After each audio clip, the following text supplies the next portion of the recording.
Centrafricaines, Centrafricains, mes chers compatriotes, invités parmi nous,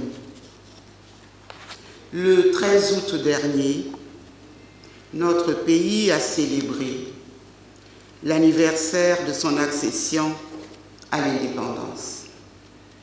Dans la même perspective, je saisis cette opportunité pour rendre un hommage appuyé, plus que mérité, à celles et ceux qui ont œuvré au péril de leur vie afin de nous offrir cette liberté chère au Père fondateur.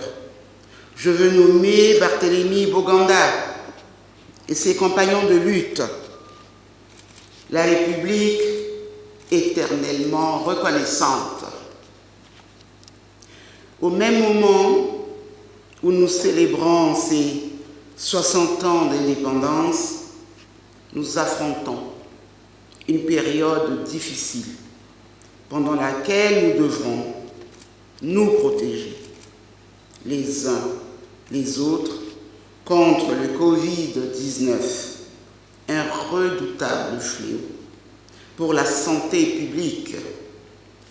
Je renouvelle mes sincères et chaleureuses condoléances à celles et à ceux qui ont perdu des êtres chers et vous exhorte tous à la précaution en respectant scrupuleusement les consignes édictées par les autorités sanitaires. La pandémie Covid-19 a été révélatrice, d'une part, de nos propres faiblesses et de nos propres insuffisances, et d'autre part, des limites d'un modèle de développement économique qui a prévalu jusqu'à ce jour.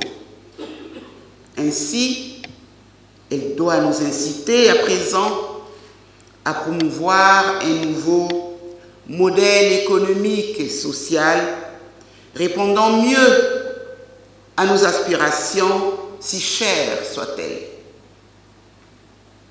Cette année 2020 est une année charnière de grands défis, parmi lesquels nous avons le défi pour la protection de nos vies et de celles de nos proches, et le défi électoral dans lequel nous fondons légitimement l'espoir d'une consolidation de l'ancrage de notre pays à la démocratie.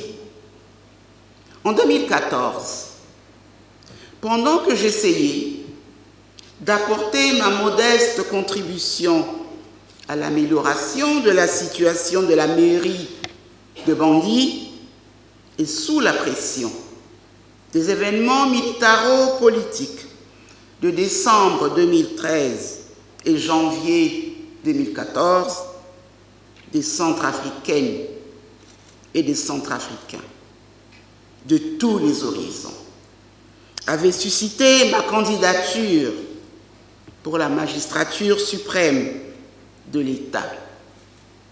Devant les difficultés à tenir l'agenda de la transition en 2015, beaucoup m'avaient prêté l'intention de louvoyer pour tenter de m'éterniser au pouvoir. Face à mes responsabilités, j'ai administré la preuve que je n'étais pas atteinte par le virus du pouvoir, en tenant l'engagement constitutionnel de ne pas me présenter à l'élection présidentielle, en dépit de nombreuses pressions, et de me retirer après la passation de pouvoir au nouveau président qui a prêté serment le 30 mars 2016. Pour donner au président nouvellement élu toute la chance de réunir son mandat, mon équipe et moi n'avons rien entretenu qui puisse faire l'objet d'interprétations d'une entrave ou d'une gêne à l'exercice de son pouvoir. Je me suis donc personnellement adonnée à ce que j'aime appeler des activités saines. En effet, depuis la fin de la transition, je poursuis mes engagements politiques auprès de l'Union africaine, des Nations unies et de nombreux réseaux internationaux en m'investissant dans la diplomatie préventive par la promotion des processus de paix, la prévention et la médiation des conflits, ainsi que dans l'implication des femmes dans la gouvernance politique. Cependant, face à la crise sociopolitique accrue et à la dégradation de la situation sécuritaire et sociale de notre pays, de nombreux appels émanant de tous bords et provenant de toutes les sensibilités confondues me demandent avec insistance de solliciter le suffrage de mes compatriotes. Comme en 2014, je suis interpellée par les jeunes, les femmes, les organisations citoyennes et politiques soucieux de leurs conditions de vie, de leur propre avenir et du futur de leur progéniture. Disons-le, le scrutin de décembre 2020 coïncide pour la Centrafrique avec 60 ans d'indépendance parsemée d'errances politiques. La Centrafrique n'a pas besoin de projets messianiques, ni d'hommes ou de femmes providentiels, mais juste qu'on lui donne le meilleur de nous-mêmes pour nous avoir tout offert.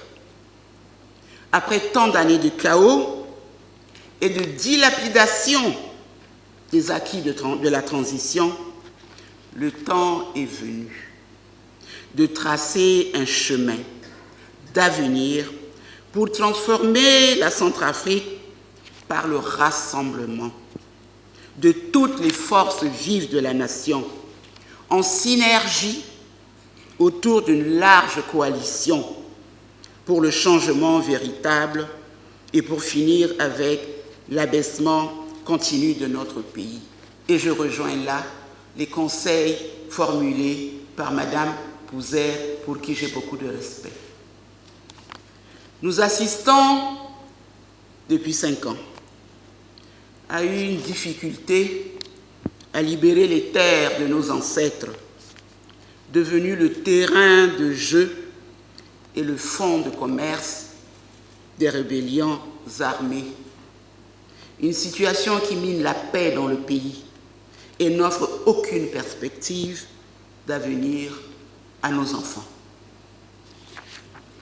Nous ne voulons plus d'une Centrafrique où notre peuple subit une crise chronique de l'eau, de l'électricité, de surcroît en pleine capitale, et où les citoyens dans l'arrière-pays sont exposés quotidiennement à toutes sortes de risques dus à la frénésie d'intérêts étrangers à délester la RCA de ses ressources minières.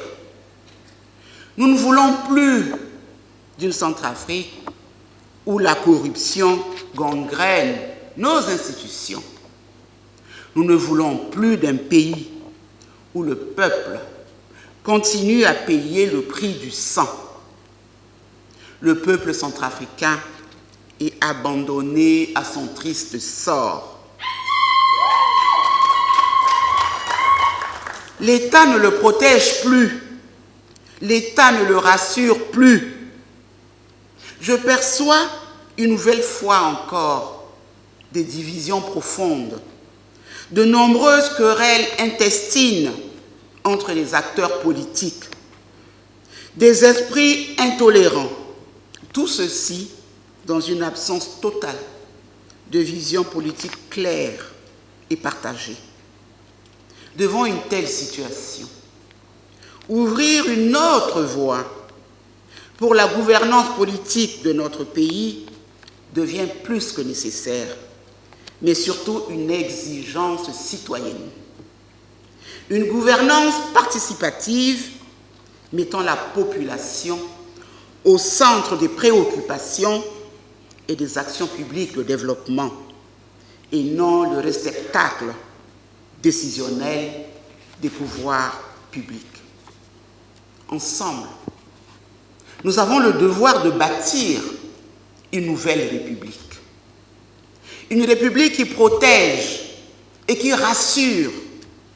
Une République fondée sur une gouvernance vertueuse, une gouvernance de proximité, pour mieux comprendre les aspirations profondes de nos populations afin d'apporter des solutions appropriées.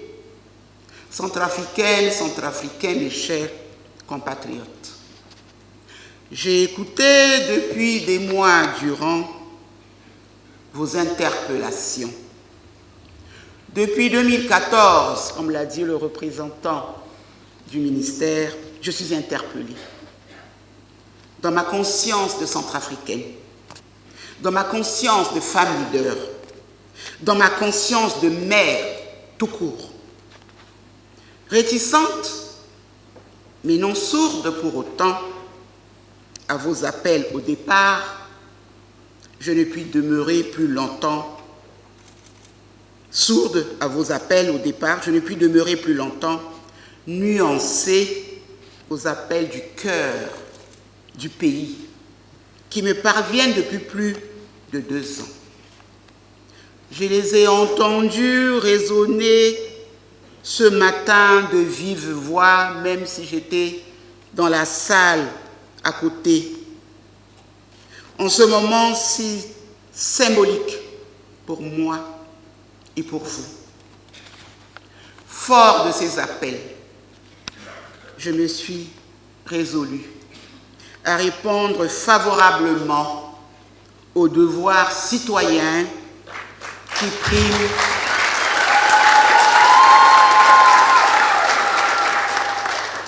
priment par-dessus tout et devant lequel je n'ai plus le droit, je n'ai pas le droit de me soustraire en tant que femme centrafricaine imbue des valeurs fondamentales de notre société à la responsabilité historique.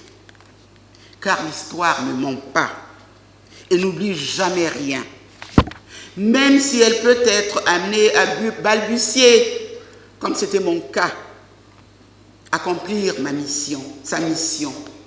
Quand l'histoire nous convoque, est la seule chose qui compte et n'a pas de prix, disait Nelson Mandela. Aussi, tout en remerciant chaleureusement toutes celles et tous ceux qui de partout m'ont rappelé ce devoir primordial, je déclare solennellement ce jour, vendredi 28 août 2020, ma candidature à l'élection présidentielle.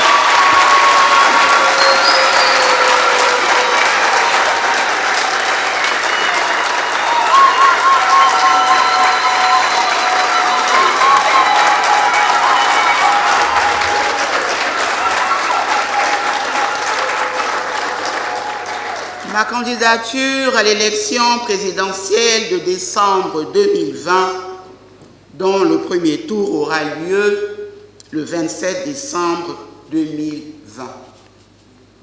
Mes chers compatriotes, notre pays, la Centrafrique, est une terre d'abondance, bénie des dieux. Nous avons des terres fertiles.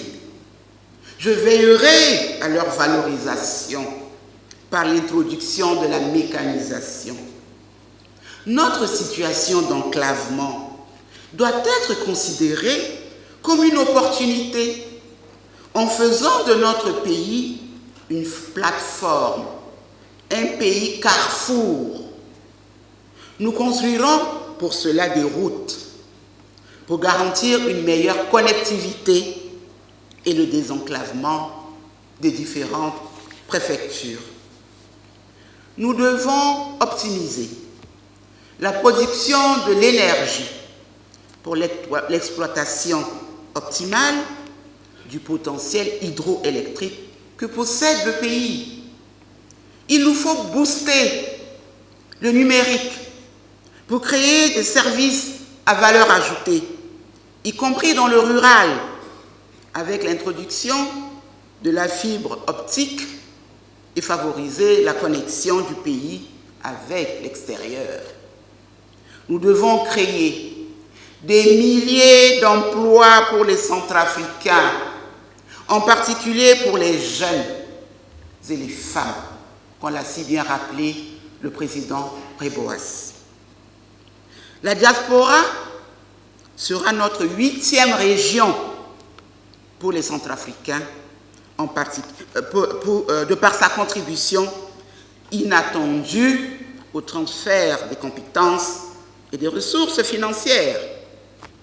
Par-dessus tout, nous devons renégocier en toute transparence et dans un esprit gagnant-gagnant à notre profit et à notre bénéfice, les conditions d'exploitation des richesses de notre sol et de notre sous-sol. Si j'accepte en toute humilité de me mettre encore au service de mon pays, c'est parce que je veux poursuivre le travail déjà entamé en 2014 et 2016 avec des résultats concrets que vous connaissez et que vous avez rappelés ici. Mais il est apparu, à bien des égards, à tous les observateurs sérieux, que la fameuse politique de rupture promise en 2016 n'a été qu'une vaste opération de supercherie d'illusionnistes en perte de contrôle.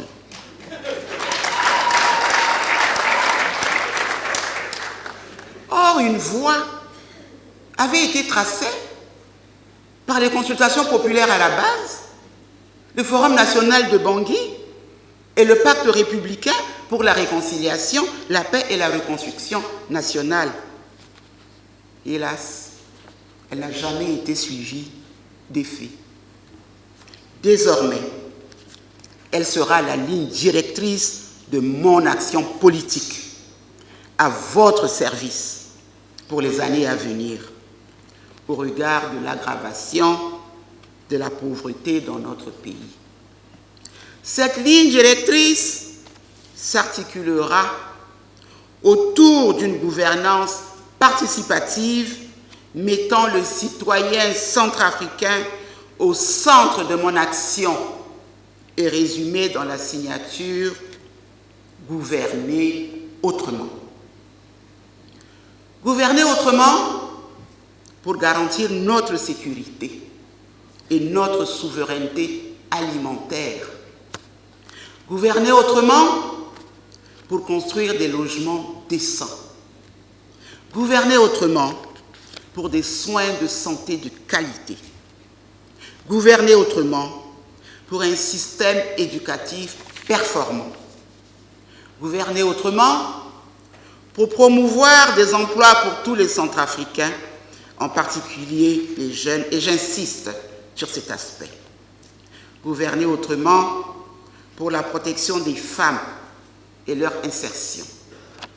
Gouverner autrement pour restituer notre dignité et notre fierté d'être centrafricains. Gouverner autrement pour qu'enfin les familles centrafricaines s'assemblent et se rassemblent. Bref, gouverner autrement pour construire une société de prospérité partagée dans la paix et la cohésion nationale. À cet égard, il est temps de nous engager véritablement sur le chemin de la réconciliation nationale.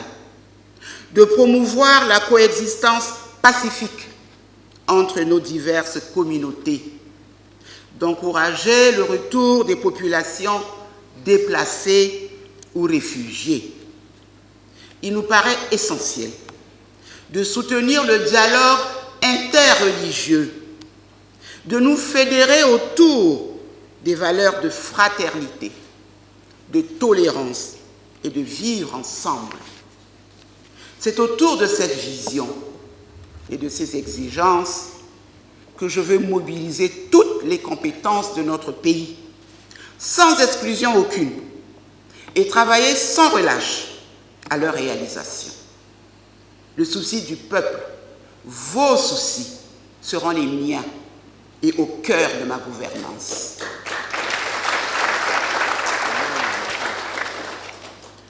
Je serai une présidente fidèle à ses engagements et à ses promesses républicaines. J'en fais le serment devant vous. Je prends solennellement l'engagement fermement devant vous.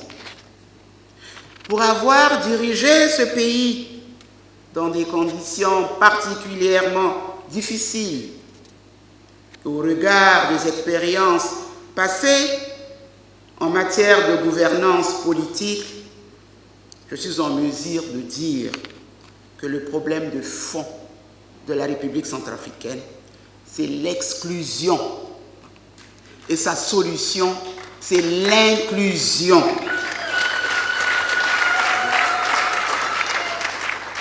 Pertinemment prônée par le Forum national de Bangui. Jeunes, femmes, adultes, partis politiques, associations citoyennes, ONG nationales, plateformes religieuses, journalistes, hommes d'affaires, sportifs, hommes de culture, centrafricains de Bangui, de l'intérieur et de la diaspora, vous tous qui œuvrez avec abnégation pour l'avènement d'un mieux-être de nos compatriotes. Peuple de Centrafrique, amis et partenaires de la République centrafricaine de tous bords, sans discrimination aucune, rejoignez-moi afin que nous bâtissions ensemble une République centrafricaine dont vous avez toujours rêvé, et ce, sans distinction d'ethnie, de religion, de clivage partisan ou idéologique, en préservant notre cohésion nationale. Partisane convaincue de la culture du dialogue, je prendrai vos avis et conseils pour une construction citoyenne de notre cité et pour l'enrichissement du plan d'action de ma vision 2025 pour une nouvelle Centrafrique.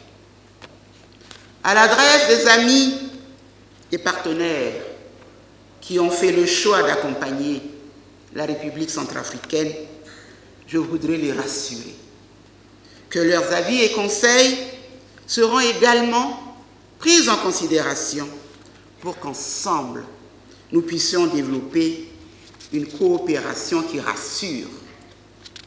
Ma doctrine en politique étrangère sera assise sur la diplomatie préventive avec l'appui de nos partenaires traditionnels et de surtout ceux de l'espace francophone naturellement, qui ont toujours été à nos côtés dans les moments difficiles.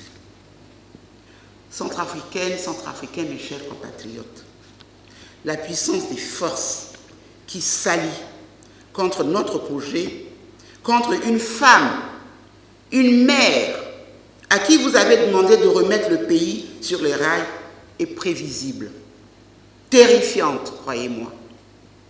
Il nous faut travailler dur et surtout être courageux. Comme on dit, mouiller le maillot, mais surtout mouiller nos cœurs. Il nous faudra distinguer entre ce que nous pourrons accepter et ce que nous refusons d'accepter et de s'y opposer, comme je l'ai toujours fait. Mais tandis que je me tiens devant vous et que je sens votre désir de changement, je n'ai jamais été aussi confiante dans la capacité d'un groupe d'individus rassemblés autour d'une même cause à trouver la force nécessaire pour lutter et vaincre. Je livrerai avec vous un combat sans réserve pour que nous réussissions ce défi que je me sens capable de relever avec vous, en vue de récolter ensemble ce que nous avions semé au cours de la transition en 2014. Je sollicite d'ores et déjà massivement votre mobilisation citoyenne pour la réussite de ces engagements. Ensemble, donnons-nous les moyens de restaurer notre fierté d'être centrafricaines et centrafricains. Soyons attentifs et vigilants, restons engagés, unis et engagés, tout est possible. Engageons-nous pour un avenir gagnant. Extrêmement fier d'être votre candidat, le candidat du peuple, et pour le peuple, pour une nouvelle vision centrafricaine. Unis, nous vaincrons. Je vous remercie du fond du cœur.